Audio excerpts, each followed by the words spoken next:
2022 was a surprising year for what seemed to be dead franchises. Not only did a prequel to the utter disappointment Game of Thrones became manage to be a fairly good series, but so too did Andor, something nobody would expect when all the prior live-action Star Wars projects since Disney acquired it have been poorly written, and this one was centered on what was a very bland character in Rogue One, focusing on a similar premise to what Rebels had already tread. Everything seemed to be working against it, yet it somehow ended up becoming the best Star Wars product since Season 6 of the Clone Wars, and a major aspect of that has to do with the focus on the common man within the vast sci-fi, well technically science fantasy if we're to be correct, setting of Star Wars. Much like the product that spawned the character of Cassian Andor, his spin-off series has the aim to separate its story from the more fantastical, supernatural side of Star Wars. Unlike with Rogue One though, in which some absurd moments of plot armor caused it to fail on this premise, Andor makes a great effort to let the stakes of small skirmishes such as shootouts against several typical Imperial officers seem deadly, and showcase the damage being scraped by a blaster can cause. Also,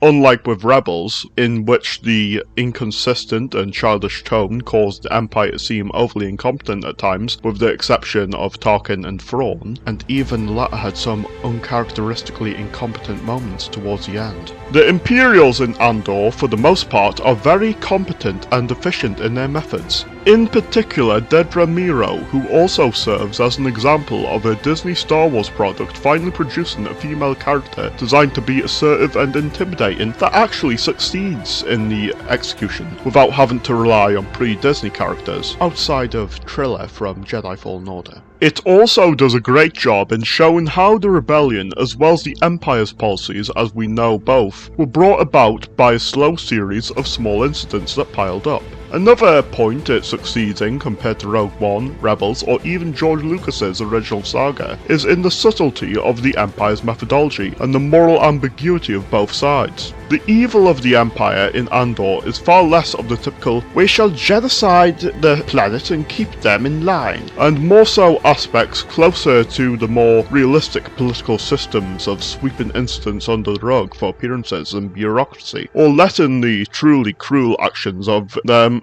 be very contained rather than purely bullying systems into submission. At the same time, it also shows the moral ambiguity expected of the prequels or Clone Wars era, rather than the typically clear-cut morality of both sides in the Galactic Civil War era of mainstream Star Wars content. Even with the more morally complex characters in Rebels, such as Kallus, their morality is essentially made to correlate with their loyalty to the Empire, with it still making it apparent the Empire is purely an evil institution and the Rebels are in the right. Andor, however, gives just as much focus to the average Imperials doing their job, or those believing in the security of the Empire being given just as much attention, as the despicable acts of members of the Rebellion, such as Luthen seeing those he works with as disposable pawns if the opportunity necessitates it, as well as many of these rebels mercilessly killing Imperials even if not provoked, or taking children hostage, which previously was a course that Star Wars works would only offer to Saw Gerrera. This is very consistent with how rebel movements against authoritarian systems have been shown to function throughout history, with them often coming with the degradation of morality through the inherent relativism that comes from members of such movements, and the mercilessness many revolutionaries show towards those not part of their group, even if innocent to what they fight against. Take the prison riot later in the season. Though the injustices committed by the Empire on those within it makes the prisoners rising up a triumphant moment,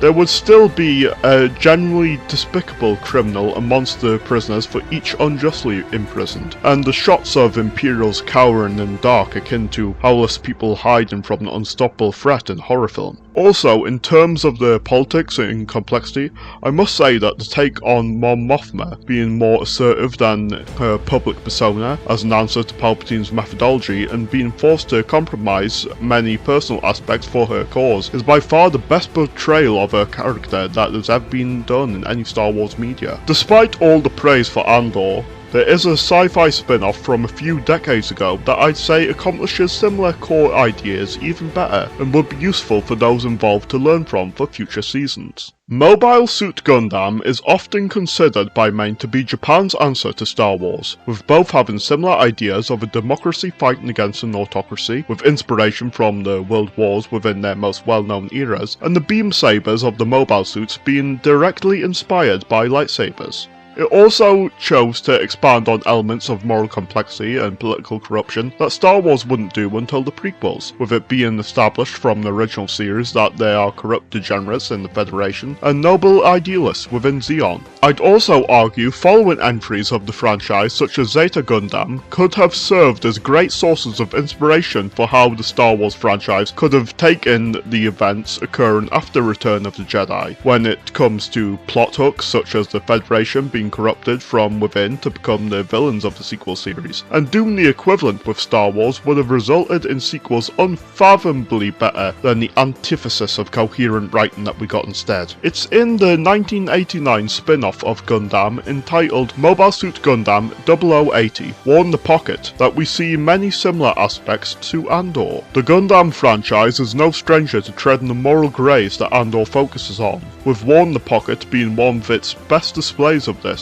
focusing on fleshing out a team of Zeon soldiers as characters the audience can become attached to despite their merciless nature at times. It also manages to do this without having the main Zeon soldier it follows, Bernie Wiseman, defect from Zeon, with him also spelled out the reason why doing such a turn would be pointless in the last episode, that fits with the Gundam franchise's anti-war narrative. Much like with other entries that don't shy away from showing the dark side of the Federation, War in the Pocket has some of the most unconventional displays of this, with how it shows the subtlety in how the Federation molds the minds of those too young to understand the politics of either side, with children growing up to believe one side is good and one is bad for no reason other than that's what they were told.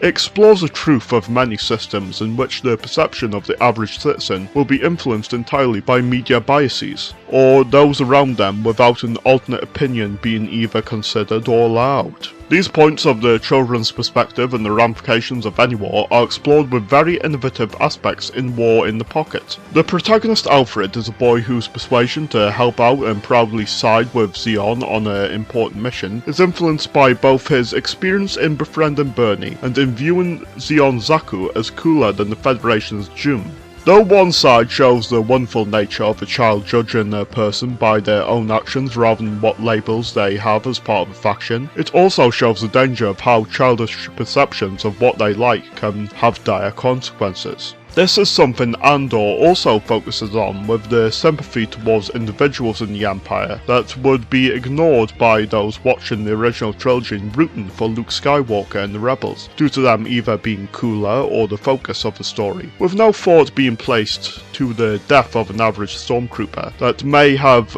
been only doing their job. One of the few things of substance the Mandalorian did well was pointing out the colossal death toll that the destruction of both Death Stars caused, and how a good portion of those working there were far from the evil menace the rebels view the Empire as.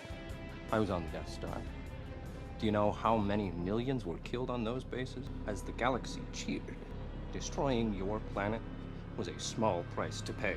to rid the galaxy of terrorism. Gundam is no stranger to this either, but adding a child's perspective goes a step further in giving a meta-criticism to those simply viewing it for cool robots, and somehow having its obvious notions of the horror of war or the greys of either side fly over their heads. It's not as though Star Wars is a stranger to showing a child's perspective on war, but it rarely goes into more depth than them helping out those they are friends with. That in itself does have dark implications when it comes to the simplistic morality of a child, but further exploration of this could provide an additional layer to the future of Andor. This aspect of a child's perspective also takes an even darker turn in the final scene, juxtaposed to the music and tone of those surrounding Alfred, with his friends telling him there'll be plenty more wars in the future when believing his tears are due to no longer being able to scavenge memorabilia, unaware of how he's learnt the losses that come with war. Along with the sad ignorance children can have, it presents the truth that no war will end all wars, and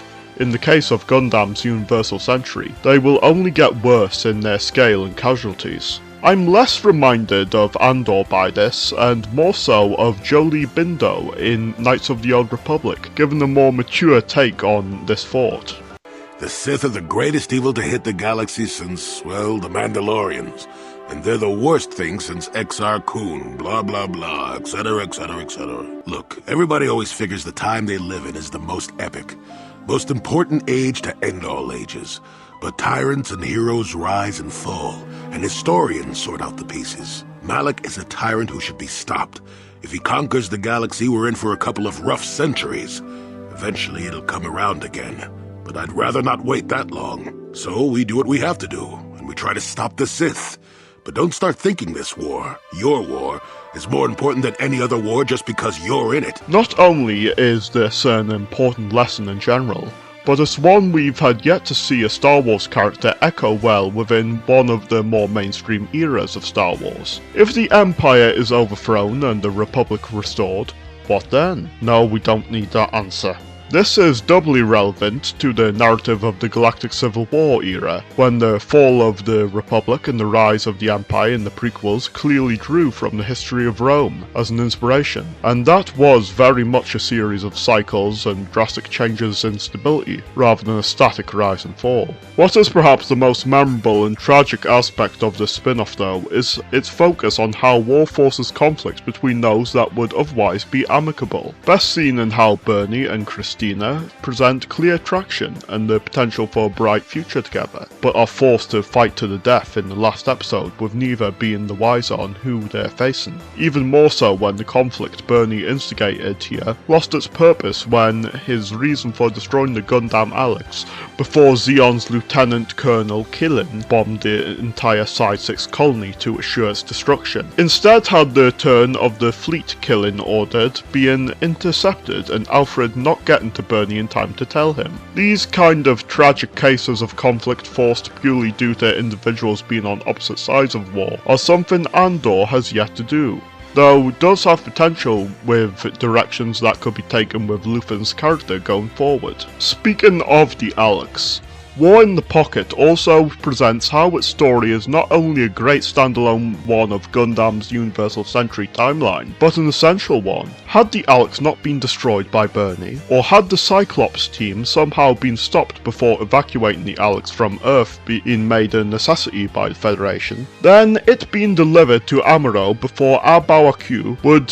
certainly lead to Char's death, and any Gundam fan can see how removing Char from the events at the end of and after the 1 Year War would change the events of Gundam every bit as much as had Anakin died before the Clone Wars. Though Rogue One tries to stress the importance of the mission to the events of the original trilogy, its execution in expanding on the first 2 sentences of A New Hope's opening crawl did more harm than good, and the series that spawned from one of its characters has yet to accomplish a turn point with as much importance. Though we are told of how important the Aldani mission was on uprisings and Imperial policy following it, the series at the same time suggests that rebellion against the Empire was an inevitability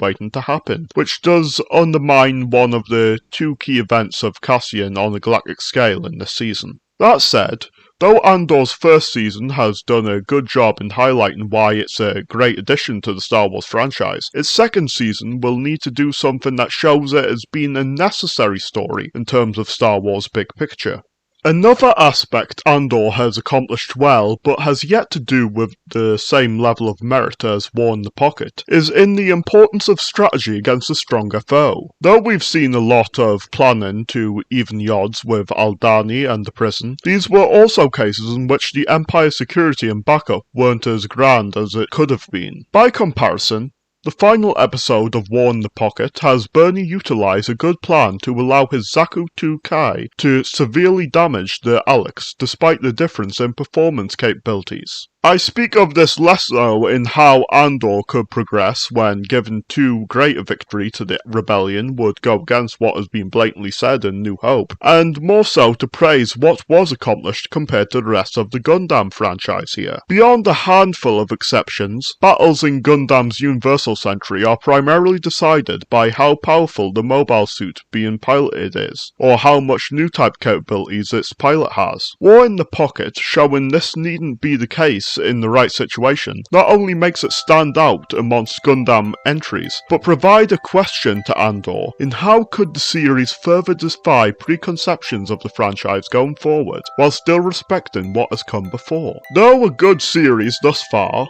Andor could be a great and irreplaceable entry into the Star Wars franchise if those involved look to War in the Pocket. Perhaps the greatest entry in the Gundam franchise in terms of the potency of the core themes Tomino intended for the franchise as a source of inspiration. That, or draw more from the Knights of the Old Republic games if wanting to look more internally for inspiration, with the narrative of these games being perhaps the most profound within Star Wars for similar reasons as to why Gundam's Universal Century is well beloved.